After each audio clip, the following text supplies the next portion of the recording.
Planned Parenthood, the largest abortion provider in the United States, receives millions of dollars in government aid, yet they are still classified as a nonprofit organization.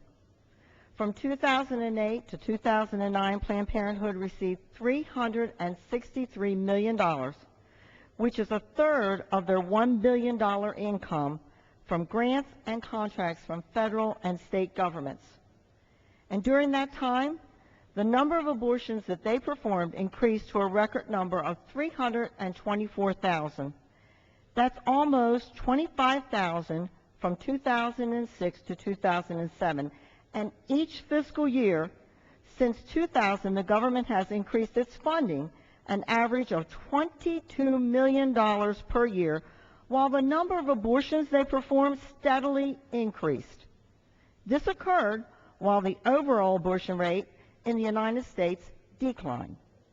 And despite all of this, we continue to give this organization money, millions, despite reports that Planned Parenthood clinics have failed to comply with state statutory rape reporting laws, often ignoring parental consent laws, and most recently, a few have refused to report instances of sex trafficking of minors.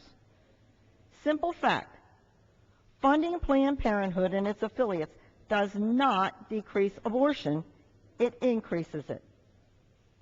When I think of Planned Parenthood, I'm immediately reminded of a night 20 years ago when I was working in the emergency room at Hendersonville Hospital. A 22-year-old girl presented after receiving an incomplete abortion from a Planned Parenthood clinic. She had no follow-up number, and she didn't know where to go to receive the care that she needed.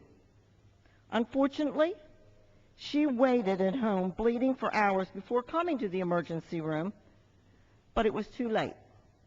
And due to the excessive bleeding loss in her body, responded by an uncontrollable clotting condition known as DIC. And at this point, there was nothing we could do. We watched this young girl die. This young girl, with her whole life ahead of her, died that night. Stories like these are the everyday tragedies that go untold. That is why I stand here this hour to show my support for this amendment and for all of the continuing efforts to defund Planned Parenthood. I thank the gentleman from Indiana for introducing this vital amendment.